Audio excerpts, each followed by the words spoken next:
Hola amigos y bienvenidos a este video donde vamos a analizar la carta natal de una estrella o una leyenda de la música que es el músico inglés Sid Vicious. Sid Vicious, para los que no lo conocen, era el bajista de los Sex Pistols, la primera banda punk, y si bien no fue muy relevante como músico, terminó convertido en una leyenda, es decir, un poco su vida, que murió trágicamente a los 21 años de una sobredosis, después lo vamos a ver. Se convirtió en un ícono del punk. Yo, de hecho, cuando era chico, conocí a Sid Vicious, o sabía que existía alguien llamado Sid Vicious porque los chicos del secundario, que eran en ese momento eran medio punk y tenían influencia punk, y iban con remeras pintadas que decían Sid Vicious, y yo no sabía lo que era, después me enteré quién era, ¿no? Así que como siempre vamos a hacer un muy breve relato de su vida para saber, o para analizar mejor la carta. Él nace el 10 de mayo de 1957, por supuesto es de Tauro. Su nombre era Simon John Ritchie. Su madre se llamaba Ann MacDonald, y la madre había dejado el colegio y se había ido a trabajar al ejército. No sé si como enfermera, y allí conoció al padre de Sid Vicious, que se llamaba John Ritchie, ¿no? Y que era un guardia en el Palacio de Buckingham, donde está la reina, y también tocaba un poco el trombón en la escena de jazz, ¿no? de Londres y eso. Y cuando nace su hijo, la pareja dice: nos vamos a mudar a Ibiza, y el padre les dice: bueno, vayan ustedes, yo le mando plata y cuando yo pueda en unos meses voy. Pero el padre nunca aparece, ni nunca les manda plata, ni nunca aparece, y la madre tiene que sobrevivir vendiendo marihuana en Ibiza. Esto supongo que ya era la época de los hippies, ¿no? Entonces después la madre vuelve a Inglaterra, ayudada por la embajada de Gran Bretaña, y se va a vivir a un lugar en Londres, y el hijo empieza la escuela, él va a un par de escuelas, no tiene muy claro, porque después la madre se casa con otro hombre que se llama Beverly de apellido, pero ese hombre muere a los 6 meses de un problema de riñón. Entonces este joven que se llama John Ritchie en un momento se hace llamar John Beverly, porque podía legalmente usar cualquiera de los dos nombres, y tenía esta cosa de que no sabía muy bien, nunca había tenido padre, ¿no? Después vamos a ver su carta. Hasta en 1971, cuando él tenía unos 13, 14 años, va a 2 o 3 colegios. Y en 1973 la madre desarrolla una severa adicción a la heroína, ¿no? Entonces, en un momento empieza a tener problemas. La madre estaba tan drogada que no sabía, le habían empezado a ir a otro colegio, y la madre nunca había aparecido, ni siquiera sabía que el hijo había cambiado de colegio. O no se acordaba, no era consciente, y en un momento a los 16 años la madre tiene una crisis y lo echa al hijo de la casa. Le dice: andate, yo tengo que sobrevivir, si no me voy a morir, tengo que ocuparme de mí, y vos sos un estorbo. Y el hijo le dice: pero yo no tengo dónde ir, tenía 16 años, y la madre le dice: no me importa. Entonces él se va a vivir a unas casas abandonadas que había ahí en ese vecindario, y en toda esa época él conoce un poco a los amigos, a John Lydon y qué sé yo, John Lydon era Johnny Rotten, el cantante de los Sex Pistols, que después serían los que estaban iniciando la cultura punk, y los que después iban a formar los Sex Pistols. En esos momentos había una cultura, juvenil en una calle que se llamaba Kings Road, donde había una boutique que se llamaba Sex, que era la boutique de Malcolm McLaren, que después fue un poco el creador de los Sex Pistols, y una figura así importante en el rock, creó varias bandas y tendencias, fue como el padrino de todo el punk, ¿no? Y ellos estaban un poco metidos ahí en esa movida de esa calle. Y en un momento también la que estaba ahí era Chris Hindy, que fue la cantante que después creó The Pretenders, ¿no? Ella era de los Estados Unidos, era norteamericana o estadounidense, y se quería quedar a vivir legalmente en Inglaterra porque le gustaba un poco esa ebullición del movimiento punk que estaba surgiendo, pero la mejor manera que tenía de vivir en Inglaterra era casándose con un inglés. Entonces le ofreció en un momento a Sid Vicious 2 libras para casarse, obviamente para hacer un matrimonio falso, para que ella pueda conseguir los papeles para vivir legalmente. Y Sid Vicious dijo que sí, ella se lo había ofrecido a varios y todos le habían dicho que no, Sid Vicious le dijo que sí, este es un punto interesante. Entonces, cuando van a la oficina, lo que sería el registro civil, justo ese día estaba cerrado y después dijeron, bueno, venimos otro día y al final no fueron. Y no se casó con Chris Hindy, que hubiera sido una nota muy interesante para la historia del rock, pero eso no ocurrió. Bueno, después Malcolm McLaren forma los Sex Pistols con otro bajista, es decir, en ese momento eran, bueno, una banda punk, recién estaba apareciendo el punk, ¿no? Con 4 integrantes. Sid Vicious no era uno de esos integrantes, pero era amigo de la banda y empezó a ir a verlos a los conciertos. Bueno, Sid Vicious forma un par de bandas así donde que después no pasó, quedaron en el olvido. Se dice que en el primer show de los Pretenders, Sid Vicious toca la batería, ¿no? Era una cosa muy de hacerlo vos mismo, si no necesariamente la gente apenas sabían tocar, ¿no? Y en un momento él dice, voy a aprender a tocar el bajo, y para este momento él consumía, bueno, speed, ¿no? Que es lo que ¿cómo se llama? Anfetaminas. Entonces se queda 3 días despierto tomando anfetaminas y aprendiendo a tocar una canción de los Ramones, que se llamaba I Don't Wanna Go to the Basement, que estaba en el primer disco de los Ramones, y aprende la digitación y el ritmo, digamos, de esa canción, y después él aplica a todas las canciones de los Sex Pistols, le aplica un poco esa misma digitación y ese arreglo de la canción de los Ramones. Es el único arreglo de bajo que había aprendido, ¿no? Pero bueno, era el arreglo típico de la música punk. Bueno, unos meses después los Sex Pistols echan a su bajista. Hay una anécdota graciosa que dicen que echaron al bajista porque le gustaban los Beatles. Pero después el bajista dice, no, me fui porque no me gustaba el clima que había en la banda y era un desastre. Entonces Malcolm McLaren le encantaba la energía de Sid Vicious. Él decía algo muy interesante, después vamos a ver en la carta, decía que Sid Vicious iba y se portaba siempre de una manera muy salvaje en los recitales, y que Sid Vicious tenía esa cosa que era como la esencia del punk, ¿no? Entonces decía, él era como una especie de animal que va al sacrificio, ¿no? Como que era un piloto kamikaze y todos íbamos atrás de él. Dice, si él no hubiera estado con esa actitud, ninguno de los otros hubiera llegado a nada, porque él se transformó un poco en el símbolo de todo, ¿no? Entonces lo llaman, como tenía esa energía muy prototípica del punk, lo llaman a la banda. La banda consigue un contrato discográfico con A&M Records, pero lo que hacen es cuando firman el contrato empiezan a destruir la oficina del sello, lo cual, bueno, el sello inmediatamente da de baja el contrato. Bueno, después los invitan a un programa de televisión y rompen todo en el programa de televisión, tiene que ir la policía, entonces empiezan a tener fama de ser tipos muy salvajes, ¿no? Cuando graban el disco, Sid Vicious no era muy bueno tocando el bajo, entonces el bajo lo graba el guitarrista Steve Jones, el guitarrista de la banda, y en un momento, cuando un poco se hace toda la grabación y todos los ensayos, Sid Vicious casi no estuvo presente porque estaba internado con hepatitis, ¿no? Para este momento parece que la hepatitis le agarró, digamos, porque él ya consumía heroína, ¿no? Es decir, ya hace un tiempo que usaba heroína. Estamos hablando de alguien que tenía 18, 19 años. Y de hecho usaba la heroína de su madre. En un momento los Ramones, ¿se acuerdan que habían ido a tocar a Inglaterra? Habían conocido a la gente de punk. Y Sid Vicious estaba inyectando heroína y le dicen, ¿de dónde sacaste eso? Es de mi mamá, ¿no? Fíjense el mundo donde vivía. Bueno, finalmente el disco de los Sex Pistols sale, Nevermind the Bollocks, ¿no? El disco debut sale por el sello de Richard Branson, Virgin Records, y contra todo pronóstico es un éxito. Era un disco que lo habían prohibido en un montón de cadenas y no lo pasaban por la radio, y muchas disquerías no lo tenían, pero se convierte en el disco número 1 por un montón de semanas, cosa que yo no sabía. Yo sabía que era un disco obviamente fundacional, pero no sabía que había tenido tanto éxito comercial. Y en el medio, justo en 1977, Sid Vicious conoce a la que sería su novia, Nancy Spungen, ¿no? Que un poco famosa su relación con Sid and Nancy, hay una película, ¿no?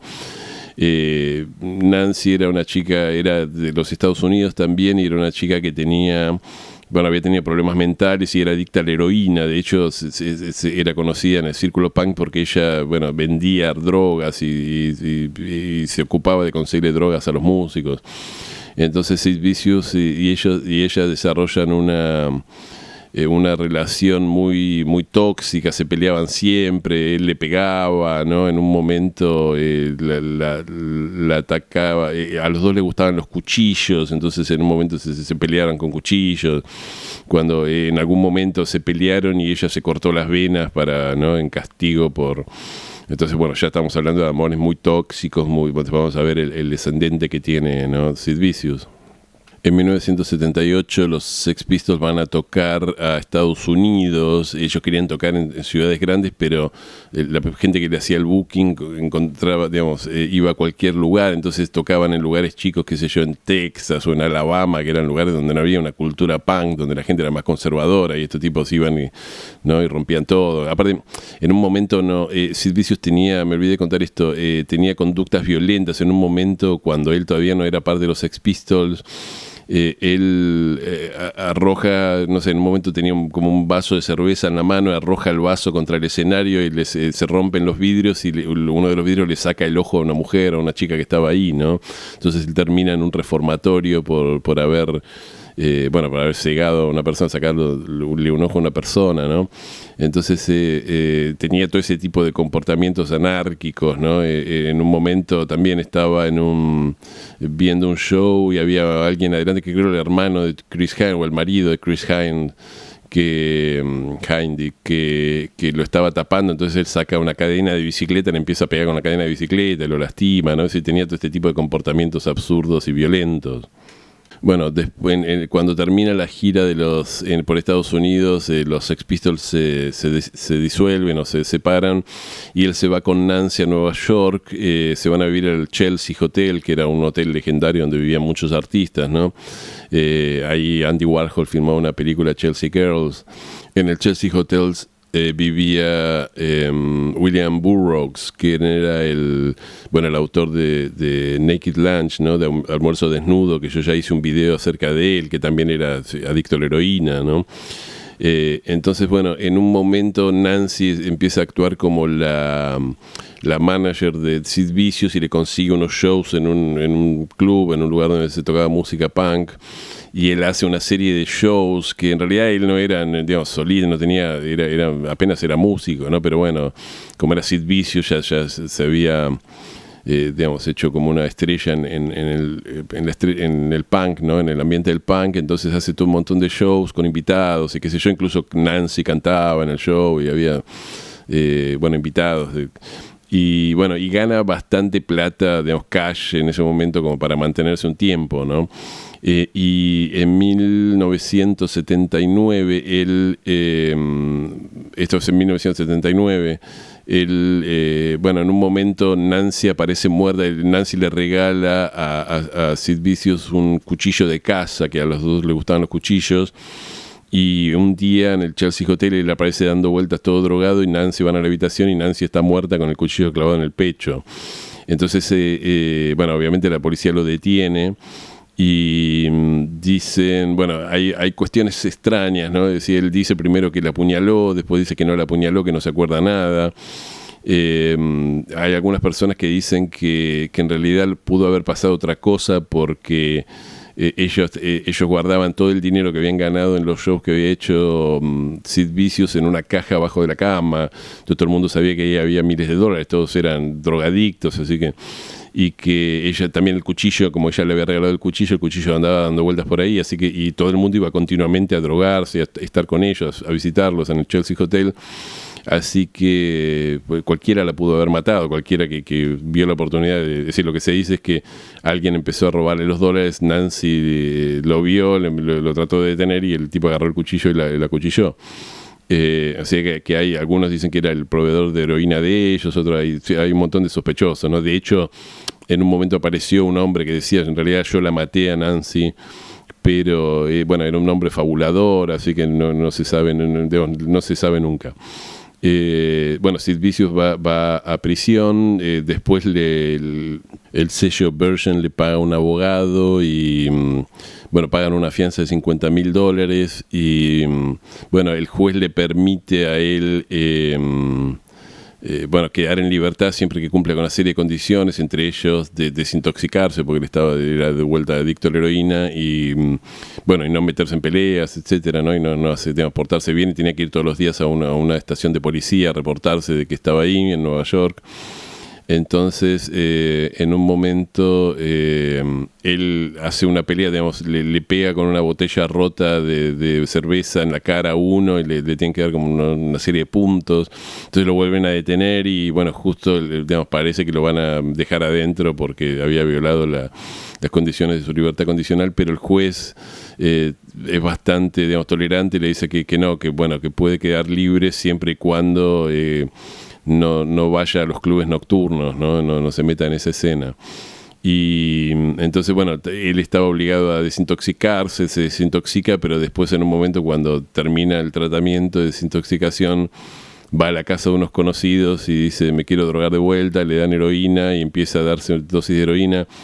Y acá hay dos versiones. Algunos dicen que, bueno, se inyecta mucha heroína y que como estaba desintoxicado el cuerpo no la tolera y se muere. Y otros dicen que en realidad él buscó suicidarse. Él de hecho decía: extraño mucho a Nancy y habíamos prometido estar juntos para siempre. Y yo me voy a ir con ella, ¿no? De hecho, él escribe algo por el estilo cuando encuentran en el bolsillo, cuando lo encuentran muerto de la sobredosis, encuentran que él tenía escrito, bueno, una cosa así, diciendo que quería volver con Nancy, no sé qué.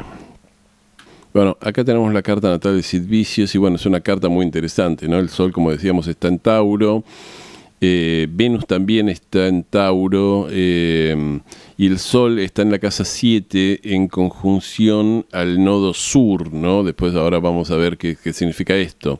Tenemos un ascendente Escorpio, un poco como no podía ser de otra manera, pero tenemos el ascendente Escorpio en los 5 grados de Escorpio con Neptuno en los 0 grados de Escorpio. Entonces podría tomarse como que de alguna manera, con 5 grados de orbe, ese Neptuno está en conjunción al ascendente, ¿no? Y después tenemos, que esto es muy interesante, Luna en Libra en los 8 grados, ¿no? Que yo jamás hubiera pensado que Sid Vicious tenía, con un punk tan salvaje, tenía Luna en Libra, ¿no? Así que, bueno, vamos a ordenar un poco todo esto. Bueno, primero, ascendente Escorpio. Ascendente Escorpio nos habla de una persona que tiene que aprender a vivir y el lado oscuro, a familiarizarse con la energía del lado oscuro, del lado alquímico de la vida, ¿no? Con todo un poco esa energía escorpiana, que es esa energía que de alguna manera la conciencia reprime, ¿no? Y que aparece, ¿no? Un poco en la casa 8 y en Escorpio. Entonces, bueno, sí, es una persona obviamente que conoció el lado más oscuro de la vida, el asesinato, las lesiones a los demás, la violencia, en un momento, yo no lo conté esto, cuando Nancy también bailaba topless en un lugar cuando era muy joven para ganar dinero y poder mantenerse, y parece que al principio, cuando ellos se conocían ahí en Londres, cuando no tenían dinero, ella se prostituía, y a veces se decía que él se prostituía y él miraba cómo estaba con el cliente, ¿no? Entonces, bueno, ya estamos en una cosa súper escorpiana con todo ese tipo de cosas. Ahora, es muy interesante el Sol en conjunción al nodo sur, porque sabemos que el Sol conjunción al nodo sur lo que marca es que cuando el nodo sur está tocando un planeta, es como si ese planeta lo invisibilizara o no se pudiera expresar. Y el Sol, una de las cosas que es el padre, ¿no? Entonces acá tenemos a alguien que, yo con ver la carta, cuando vi la carta la vi por otra cosa, porque estaba haciendo el Sol en las casas y busqué personas con el Sol en la casa 7, y Sid Vicious tiene Sol en la casa 7 ahora, ¿no? Lo cual es muy interesante porque la persona con Sol en casa 7 funciona, tiende a funcionar en pareja, y él es conocido, de hecho su autobiografía, la película autobiográfica que hicieron sobre él se llama Sid and Nancy, ¿no? Es en pareja. Entonces tenemos una persona que para funcionar necesita estar de a dos, y por eso él es tan conocido por el noviazgo que tuvo con esta mujer Nancy. Ahora, el Sol está en casa 7, pero en conjunción al nodo sur, y cuando tenemos que un Sol en conjunción al nodo sur, generalmente lo que tenemos es una ausencia de figura paterna, de figura solar, y el padre básicamente los abandonó cuando él era recién nacido. Después la madre se casó con otro hombre y ese hombre se murió, estuvo 6 meses y se murió, ¿no? Entonces él creció totalmente sin padre y sin figura solar, ¿no? Y fijémonos que el Sol también es un poco la creatividad y la autoexpresión, y Sid Vicious, si bien era músico, no dejó digamos, un cuerpo de una obra, como para decir, bueno, digamos, dejó una leyenda, una actitud, ¿no? Pero no dejó, nadie se acuerda de las canciones de él, ¿no? De hecho, hacía covers y otras cosas, no, digamos, como compositor, como músico, no valía mucho, ¿no? Ahora, alguien podría decir, bueno, pero se transformó en una leyenda. De hecho, digamos, montones de años después, casi 50 años después, estamos haciendo su biografía, ¿no? En un canal de YouTube. Sí, porque lo que marca eso es el Neptuno en el ascendente. Cuando una persona tiene Neptuno en el ascendente, se transforma un poco en el depósito de las fantasías colectivas, ¿no? Y yo creo que mucho de lo que hacía él... esta cosa que decía Malcolm McLaren, de que él era como una especie de símbolo de la energía del punk, y que era como el cordero sacrificial del punk, de que él iba adelante y que era como el piloto kamikaze, ¿no? Que todos lo seguían. Bueno, tiene que ver con ese Neptuno en el ascendente. Cuando una persona tiene Neptuno en el ascendente, es como que digamos, se sacrifica su identidad, el ascendente es quién soy, para ser parte de una fantasía colectiva, ¿no? Entonces, en este caso, él cumple el rol de ser, ya está en la carta, de que él iba a ser el rol de una fantasía un poco colectiva, no iba a tener una identidad propia, sino que iba a ser un poco el símbolo de su tiempo y del lugar donde nació y creció, ¿no? Vamos a la luna en Libra. La luna en Libra es muy paradójica porque la luna en Libra, primero la luna nos da la madre, ¿no? Entonces alguien pensaría, bueno, como una madre drogadicta que lo echaba de la casa, podemos pensar que estaría en Escorpio, estaría en Capricornio, quizás en Acuario, pero bueno, no da la idea de una madre libriana, ¿no? Tampoco sé, quizás la madre era bonita, quizás la madre tenía cualidades librianas. O el arte, o no sé, alguna cuestión de buenos modales o lo que sea. La luna en Libra, por supuesto, es un poco paradójica, pues la luna de los buenos modales la conoce, ¿no? Es como que la persona pasa toda la vida como queriendo agradar a los demás, y ¿no? Es la luna uno se imagina un niño con luna en Libra como un niño que tiene un moñito puesto y cuando llega a los invitados recita poemas y le toca el piano. Es un poco el cliché de la luna en Libra. Yo hice videos de la luna en Libra en mi curso de las lunas, ¿no? Bueno, y no un salvaje que anda por ahí dejando ciega a la gente, tirando vidrios y golpeándolo con cadenas de bicicleta. Ahora, también es cierto que esto es interesante como cuestión casi filosófica. La luna en Libra se porta bien, o es la luna de los buenos modales, de acuerdo un poco a cuáles son, digamos, las reglas de la sociedad en la que la persona se vive o se mueve, y él vivía en un ambiente así muy punk, donde se esperaba que uno fuera un poco salvaje, así que tampoco podemos decir que no cumplió con eso. Pero sí, él cumple con otra cuestión muy de la luna en Libra, de que la luna en Libra necesita funcionar en pareja, necesita funcionar de a dos, necesita tener al otro, ¿no? Por lo general es una de las maneras que se manifiesta la luna en Libra, y él, bueno, un poco cuando conoce a esta chica, entre el Sol en 7 que tenía, que necesitaba funcionar de a dos, y la luna en Libra, bueno, se hace inseparable de su novia. Por supuesto, es con todo ese ascendente Escorpio, eso es una relación muy tóxica, muy escorpiana, muy, ¿no? de prostitución, intento de suicidio, drogas, ¿no? Es el lado más oscuro de la vida, pero de a dos. Vamos a ver el regente del ascendente, que es Marte, y Marte está está en caída en Cáncer, porque Marte está exaltado en Capricornio. Entonces tenemos un regente del ascendente malo. Bueno, Sid Vicious tuvo una vida no muy buena, y tuvo una vida muy corta, ¿no? Y no era de buena salud. Entonces, bueno, un regente del ascendente nos da un poco además, el regente del ascendente, esto es clave, está en la casa 8. Si bien está al final en la casa 8, está en la casa 8. Entonces nos habla de que, bueno, toda su vida tuvo que ver con bueno, con cuestiones entre el ascendente Escorpio y el regente en la casa 8 tuvo mucho que ver con aprender lecciones de la casa 8, ¿no? La muerte, la drogadicción, el lado oscuro de la vida, la alquimia, ¿no? Y ese Marte en la casa 8 está en cuadratura a la Luna, entonces un poco todos sus afectos, podemos ver que él metía, es decir, ya en la relación con la madre, estaba metida una madre que bueno, que quizás lo quería en algunos momentos, pero con cuadratura Marte se ponía violenta con las drogas, ¿no? Y bueno, y de hecho lo termina echando de la casa en un momento. Y después, bueno, él repite un poco esa relación con la novia, ¿no? Es decir, cuando tiene un afecto es como que, bueno, tiene que entrar en algún grado la violencia, ¿no? Bueno, de hecho, quizás hasta asesinó a la novia. Bueno, él fue el principal asesinato, el sospechoso siempre del asesinato de Nancy. Hay que ver que esta es una carta diurna, entonces como el Sol está en la casa 7, es una carta diurna, entonces por lo tanto el planeta maléfico de secta es Marte, entonces Marte es más maléfico que en las cartas nocturnas. Saturno, el otro maléfico, está en la casa 2. Esto creo que marca un poco y es interesante que está haciendo un sextil a la luna. Esto significa que la madre le debe haber dado en algún punto una cierta, digamos, capacidad de estructura para moverse en la vida, más si no tuvo padre, ¿no? Si cuando hay un sextil en Luna, Saturno, marca, bueno, un poco los afectos, la persona tiene una cierta estructura para poder expresar los afectos, y la madre, eso es algo que le tiene que haber dado la madre.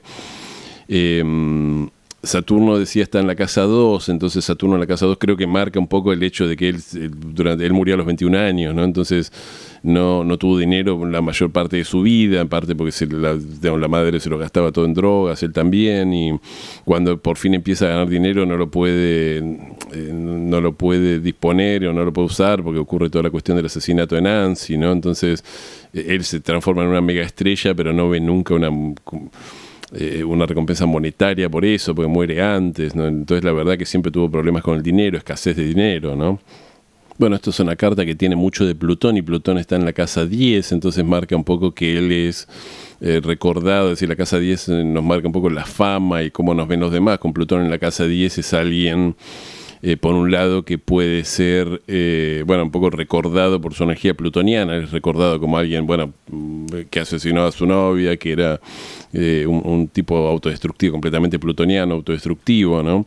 La casa 10 también tradicionalmente es la casa de la madre, entonces ahí podemos tener una cuestión de la madre, como decir, Plutón en la casa 10 a veces significa una madre tóxica, una madre devoradora, una madre plutoniana, una madre, bueno, acá en este caso drogadicta, que lo echa de la casa, ¿no? Todo este tipo de cosas. Bueno, por último, Júpiter está en la cúspide de la casa 11, al igual que la Luna también está en la casa 11, entonces esto nos marca mucho bueno, un poco que la suerte le viene a él a partir del grupo de amigos y a partir de los grupos a los que pertenece, a la pertenencia a algo más grande que él, ¿no? Entonces fíjense que un poco él individualmente no tenía nada, pero de hecho estoy pensando cuando él tenía 16, 17 años, la madre prácticamente lo había echado de la casa, después estaba que iba, volvía, vivía con la madre, ¿no? Y un poco lo salva su pertenencia, él estaba en el lugar correcto, en el momento correcto, cuando estaba surgiendo el punk, y su pertenencia al movimiento punk que lo salva y le da un poco de relevancia, ¿no? Y no solo relevancia, sino la luna, sino como que el afecto que no le brindaba la madre o que no le brindaron nunca, él lo tiene un poco entre los amigos, ¿no? Es decir, el grupo de amigos ese que tenía, etcétera. Bueno, por último, podemos decir Urano está en la casa 9. Cuando una persona tiene Urano en la casa 9, también está en sextil a la Luna, ¿no? Cuando uno está, bueno, obviamente él tuvo una madre poco convencional. Cuando Urano está en la casa 9, la persona tiene ideas, puede ser muy anárquicas, muy uranianas, no es una persona en absoluto de ideas conservadoras, no era un chico para decir, bueno, a ver, te voy a llevar a la iglesia o te voy a llevar a... Es decir, obviamente tenía una manera de pensar muy anárquica, ¿no? Que pues muy de libertad, de cualquiera puede hacer lo que quiere, ¿no? Que era un poco la filosofía punk, y bueno, eso tiene mucho que ver con el Urano en la casa 9, ¿no?